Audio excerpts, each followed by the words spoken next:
Arthaus. I forgot you were live. Yes. Yes. Pile in, People. pile in, everybody. We're about to do simultaneous beverage engagement because it's Twitter and that's what you do.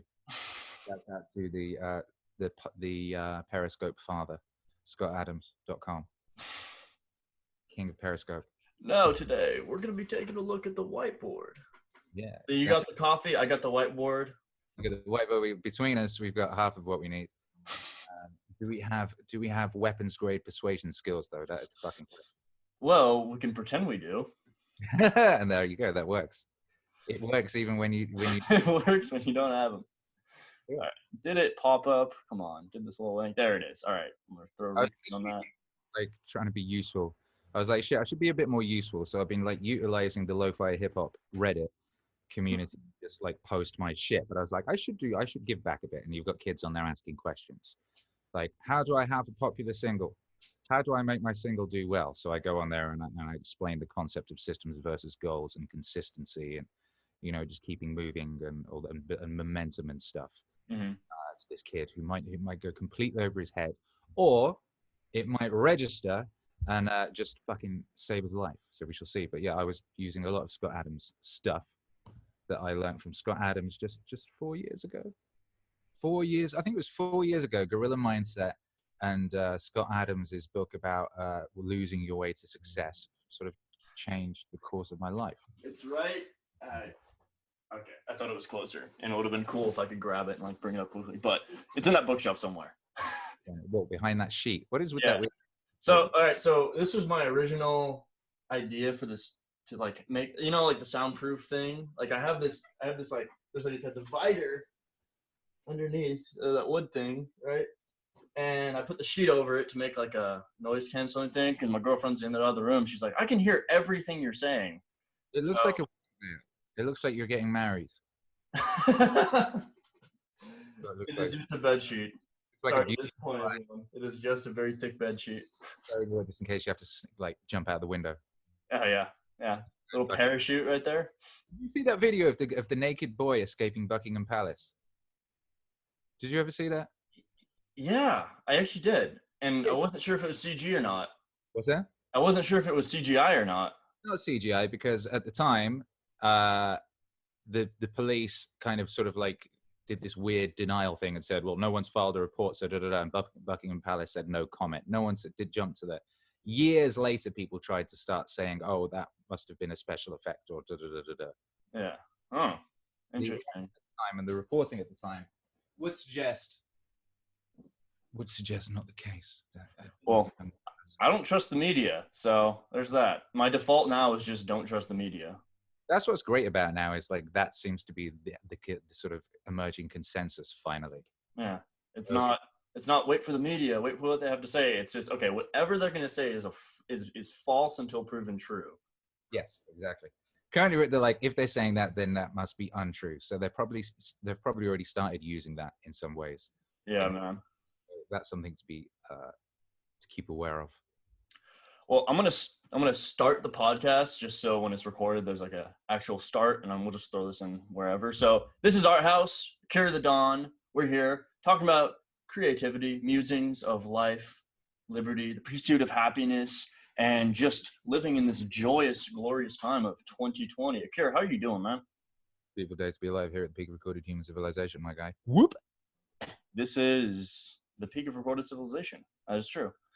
And, you know, I think that's a good place to start right there, is the mindset, right? Your mindset is so positive. It's unbelievably consistently positive. Like, how did that cultivate? Well, it's useful. I always had it to a degree, you know, and I went through a lot of stuff as a youngling, and was just consistently kind of like, my creed when I was very small was just get on with it. Mm-hmm. That's what I used to say. So just get on with it. So whether I was like getting in fights every day or having trouble at school or home, or I was homeless or whatever it was that was going on, it was like, just get on with it, keep fucking moving, and, you know, keep going and not wallow. You know what I mean? Wallowing is a useless activity unless you're a fucking hippopotamus, in which case, fine, get after it. But, you know, humans, we ain't got time for that shit. We got to go forth and be mighty and achieve stuff. And just as a practical thing, it's just a lot more practical. You get more done, you achieve better. It's a thing that if you look at people who are successful, it's a thing they all have in common, is a kind of weaponized sort of optimism and positivity about what they're doing in the particularly when you're trying to do stuff that hasn't been done before or that not many people have been able to do. Mm-hmm. You know what I mean? But as David Goggins says, if one person has done it, that means it's doable. If someone who looks like you or has your similar background to you or whatever has done it, that means it's possible. So shut the fuck up and get after it. And oftentimes those people have a much worse background than you, and they have much worse physical, mental, or spiritual ailments than you have, and they're able to do it. So there's absolutely no reason why you can't. Yeah, exactly. Zero fucking excuses. And a positive attitude. It's like a cheat code. Mm-hmm. You can do that. It's a choice. You decide. You go. You can decide to smile, and that will make you feel more positive. You can decide to look at the opportunity rather than the obstacle. You can choose to, what is it? Marcus used to say, the path is the way, right? Not the obstacle is the path, or the obstacle is the way. Ryan Holiday, like the obstacle is the way, or something like that. Yeah, it's a Marcus Aurelius thing. The obstacle is the way. Oh yeah. Like the fire, anything you put on the fire turns that into fuel to increase its power. Mm-hmm. Apart from water and oil, and actually oil's good. Blankets. Fires don't like blankets, I guess, but you know what I mean. Yeah. For the most part, that is fucking true. So yeah, it just seems silly not to. Yeah, and for a lot of people, they're very stuck, and I was especially true when I was in high school and whatnot. My mindset was bad. My mindset was apathetic. My mindset was, why victim? Yeah. Now I'm a lot more like, let's do this. Let's go. Like everything is a challenge. There's no problems. There's only challenges, and it honestly doesn't take that long. That's what people I think get tripped up about, is they think it's like this huge, years of building this up. No, like if you just make the shift, you're like 1 week later, you're already like 1,000 times healthier, happier, and more successful than you were. Yeah, that's right. It's a switch. It's a choice. It's a binary. It's on, off. It's like everything in life is that. It's binary. Mm-hmm. It's a vibration. The vibration is on. The vibration is off. That's what everything is made of. That's sound. That's existence itself. That's balance. That's the light. That's the light and the shadow. That's the whole flipping thing. When you're making your music, is that kind of the mind frame that you roll with? What's that?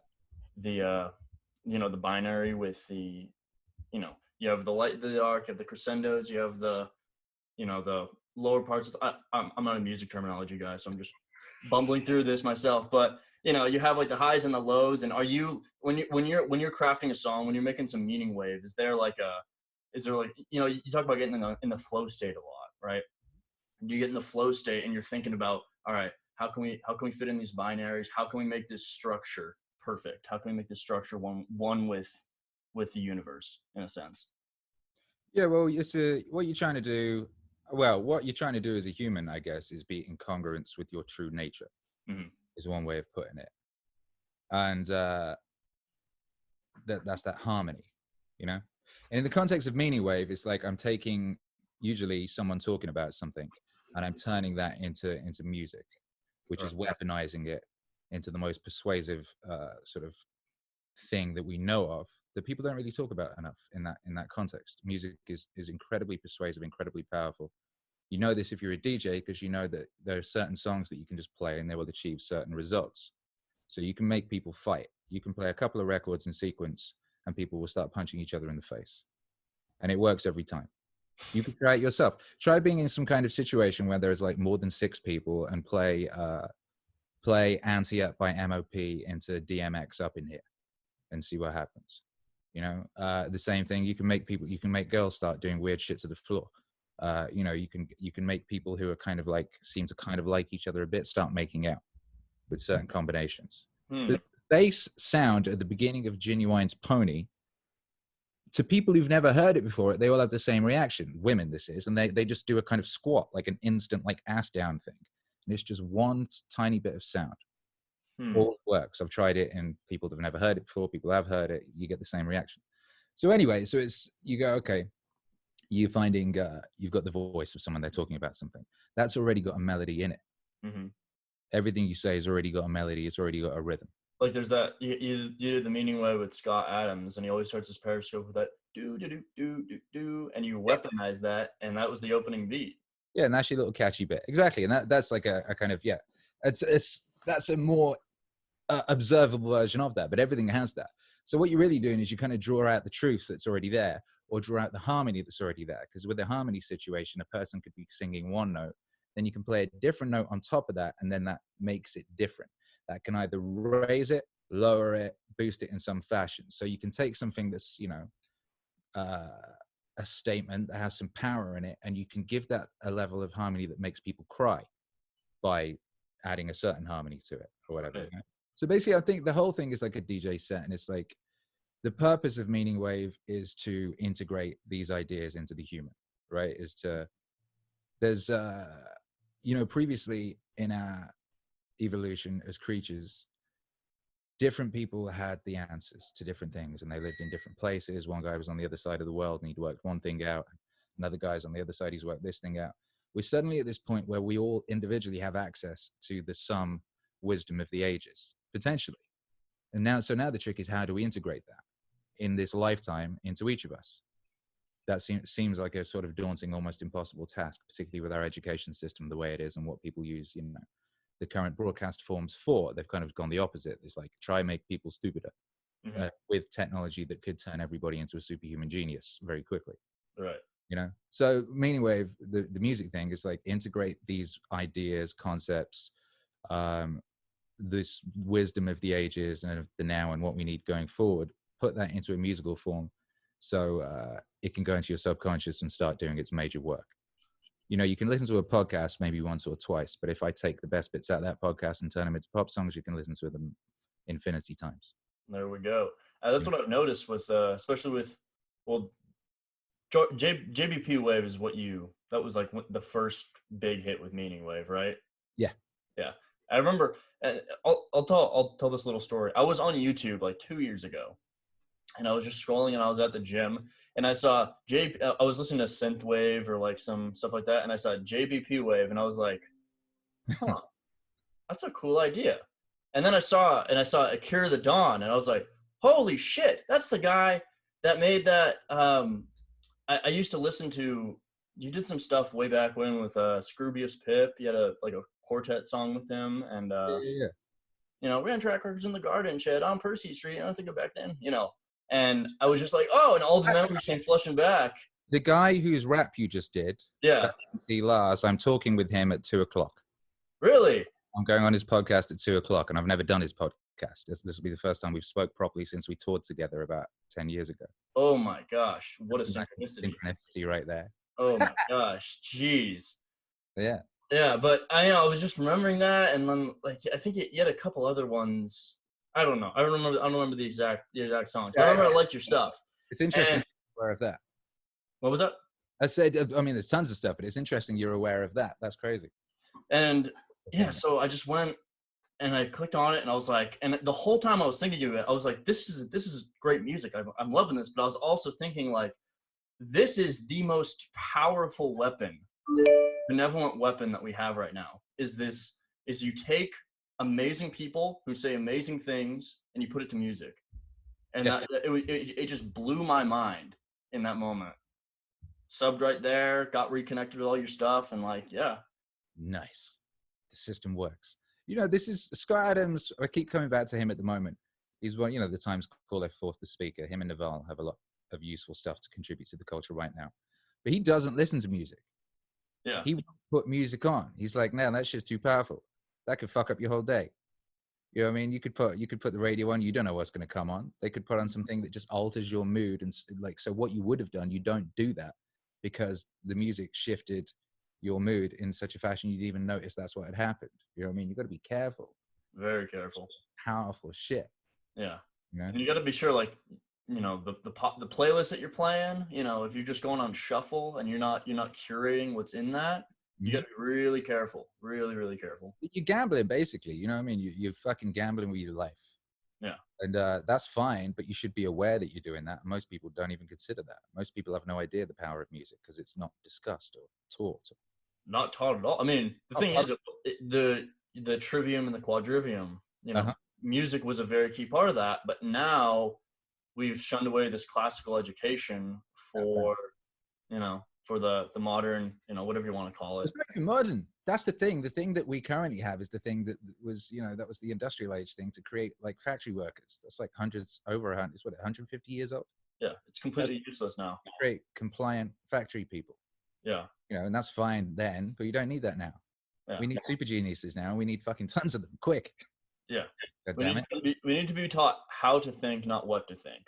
I think that whoever said that first, like that hits the nail on the head right there. Yeah, that's it. And previously that might have been the moral argument, but now it's practical. Like practically, we need everybody operating at fucking full capacity in order to, defeat the dragons at our doorstep. Oh, yeah. We must defeat before we go to the next level and become the Star Trek Next Generation glorious hyper race. Yeah. We have to. We got to defeat our inner demons before we can ascend. When it comes to schooling, everyone knows you got your boy. You got Hercules. Young Hercules. How does he? Do you have like a?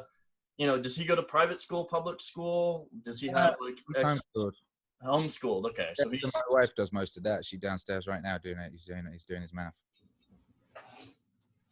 Closing that window. Cool. So he's outside the system. Yeah. Good. Yeah, which was always what I wanted. I had a terrible time. I hated school. Yeah. I left that bitch as soon as I could. I left school. Was it 16? I had a terrible time there and didn't learn anything of any use at all, apart from like the nastier parts of human nature. I'm gonna close this door quickly.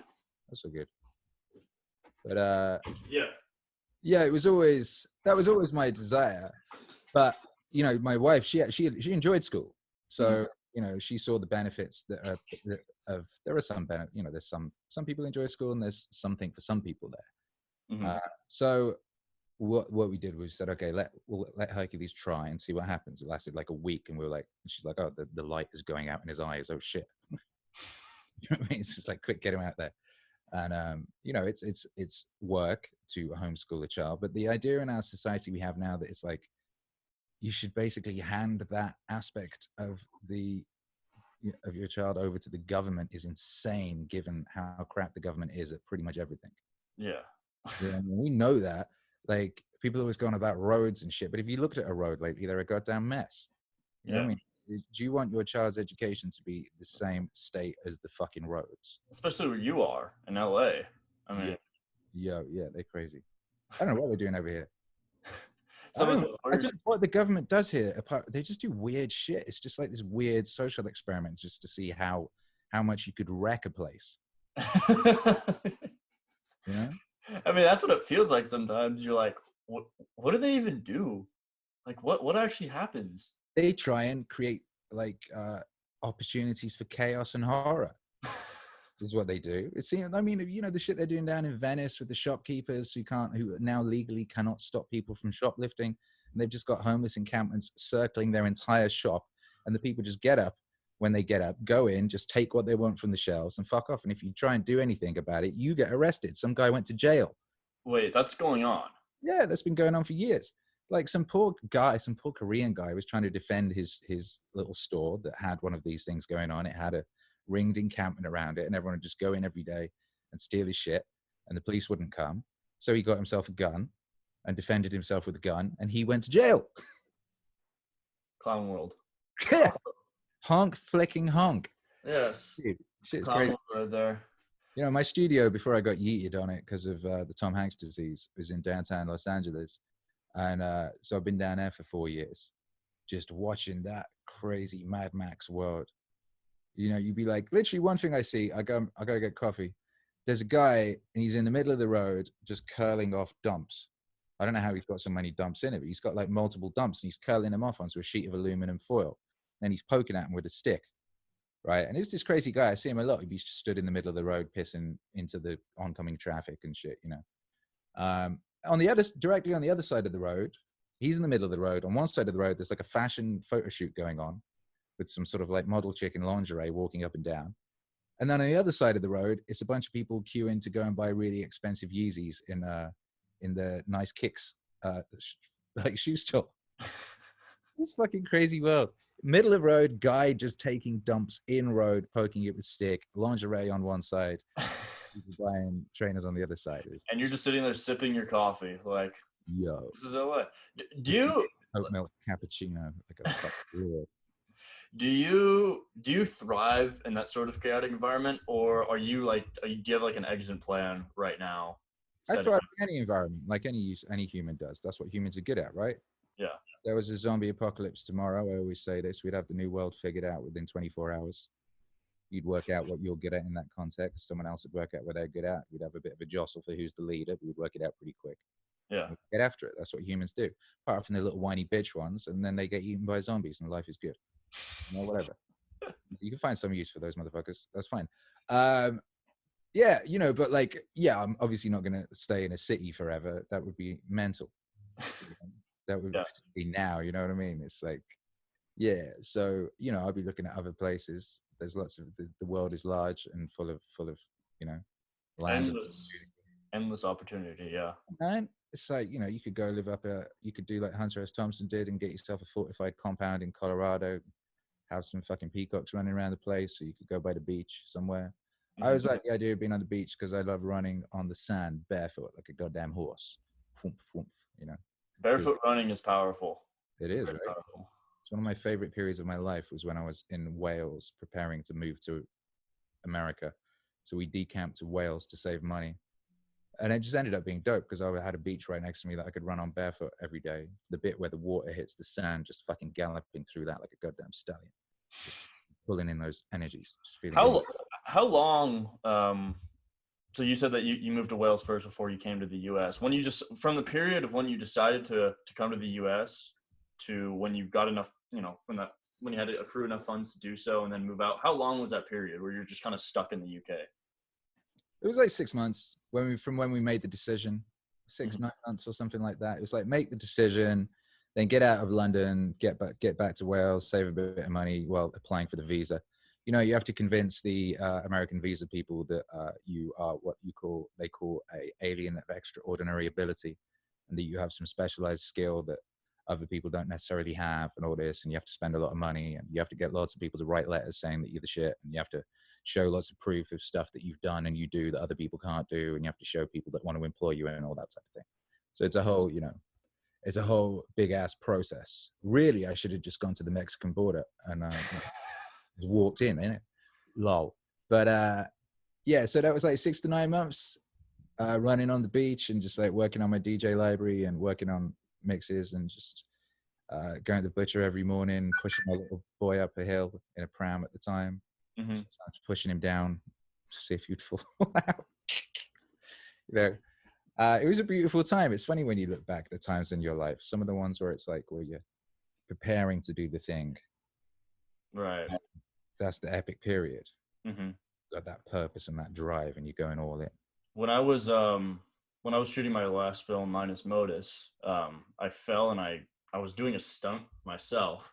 And I fell from my second story onto my first story, and I fractured my lower back. Woo! So I was in a back brace for like 6 weeks, and I couldn't. We couldn't really finish the film because, you know, I'm in a back brace. You know, I can't really move. And then actress dropped out because she had a feud with one of the actors, and then one of the actors just stopped responding to things. God damn. So it was basically just me and one other guy, and we were just talking. It was like, you know, we can't finish this film. We have to just turn this into a series of vignettes, just unconnected scenes. Yeah.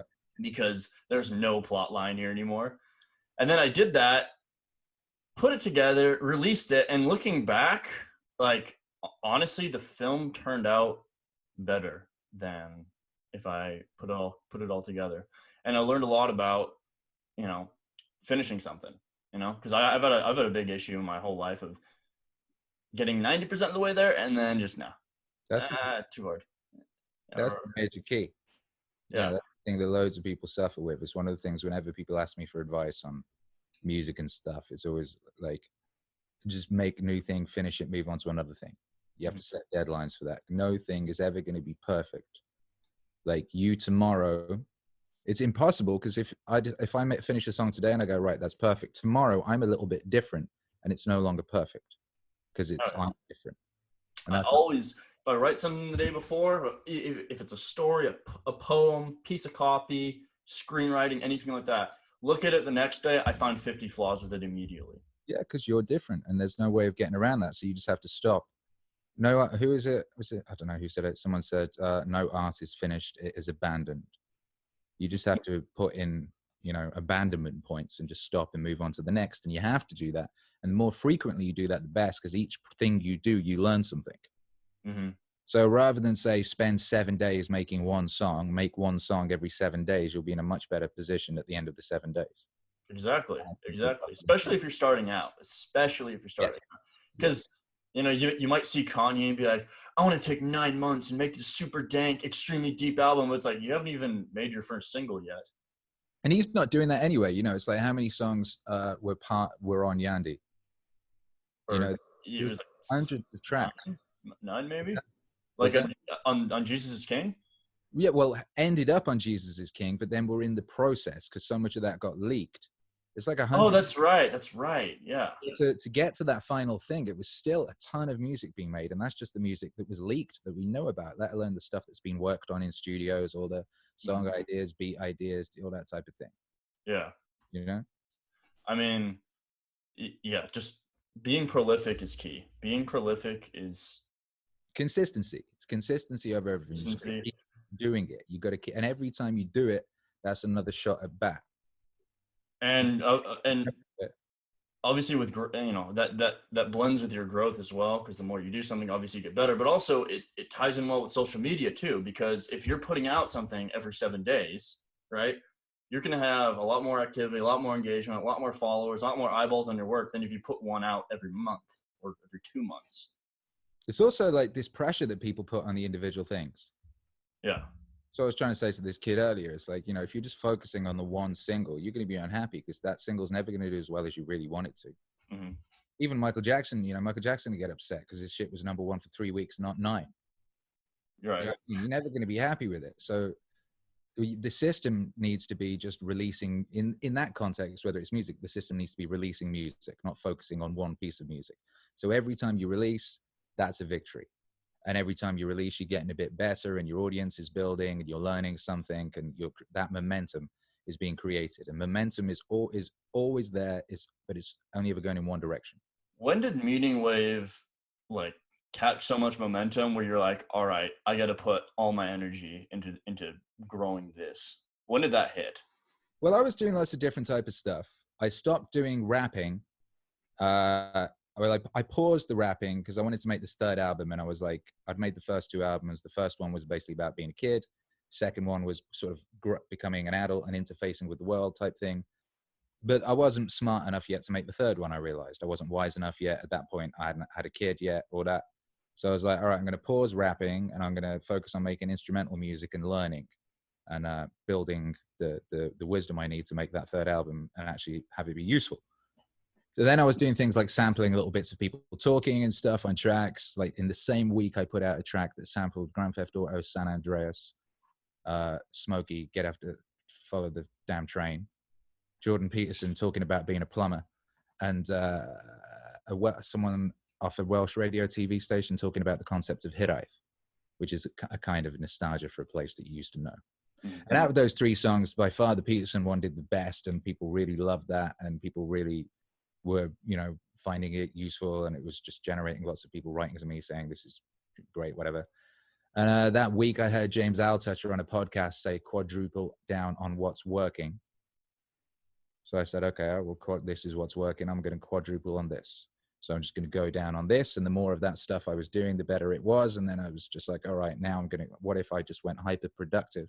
What if I put in a system of radical hyper productivity and zone inhabitation? What if I got in the zone and did not leave? Sometimes you're in the zone, then you're out, and you can't get back in again. So I was like, okay, what if I just go all in on this? What if I get in the zone and then I just fucking stay there and I keep moving like a goddamn shark and see where that takes me? And that was 2 years ago, and now I'm here. So 2 years ago, I had 4,000 subs on YouTube. Now it's 51,000. 2 years ago, I had like 2,000 listeners a month on Spotify. Now it's 120,000. So, There you go. It worketh. when now when you we got to wrap it up soon because you got your other podcast with Eddie. Is the guy Eddie? Eddie Arthaus. That's his name. I think about. I see the album cover right in my. It's still just hovering in my head. Art Brut was is his band, a sort of like new wave art rock band called Art Brut from the UK. Okay, cool.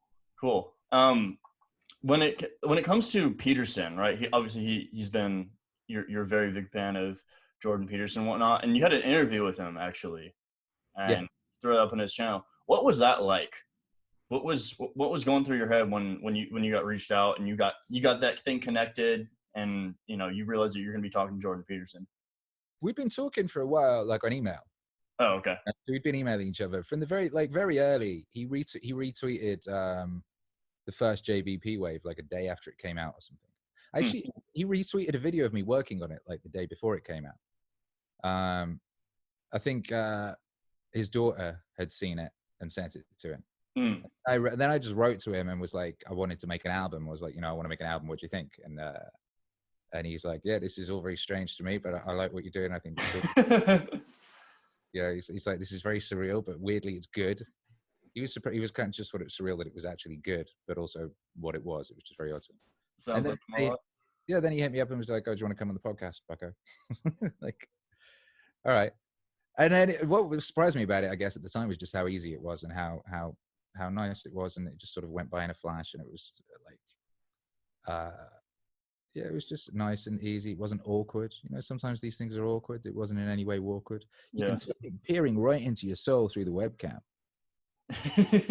Met someone in real life and it's almost a bit difficult to keep eye contact with them because they're so intense, right? Yeah. Like he's like that through a webcam.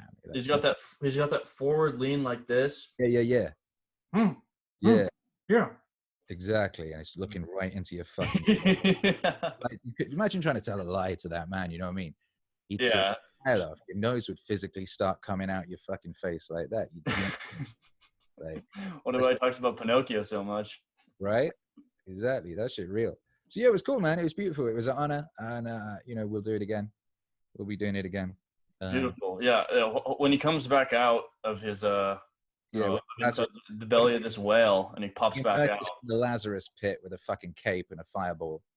I think he's going to come back later this year or early 21, and it's going to be a renaissance. He's going to get back into some killer.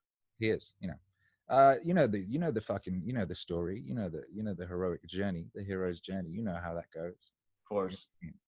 Like that bit, like you have to have that bit. You can't just keep fucking winning. You know what I mean? You gotta keep going. You gotta fall back at some point so that you can be fucking reborn triumphant for the final act. I am waiting anxiously, and I want like the more biblical lectures he does, I'm gonna be a happy guy. Well, we're about to step into some super biblical times, Yeah. Fucking is going crazy in Africa right now. This is Bible season. It's gonna be perfect. It's gonna be perfect, man. Akira, you have any last words you'd like to tell the beautiful people that have enjoyed this cast? Anything, creative direction, advice, life skill, anything like that? We've got a smart audience, you know what I mean? We got smart people in our community. It's just like, you know what I mean? Just like everyone knows the vibes. Mm-hmm. It's that time. This is an opportunity. Here's one thing. I made a record called Weird and Creepy about 10 years ago with two rappers called Big Nasty and Footsie. Footsie's a legendary grime guy from Newham Generals. And I was doing my stream the other night and someone asked me to play that. And I'd forgotten about it. I hadn't listened to it since it was done. Footsie has a bar on it. He just goes, I'm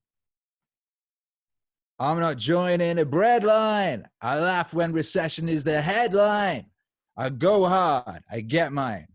I'm going all out until my deadline or something like that. But it's like, yeah, baby, that's the real shit.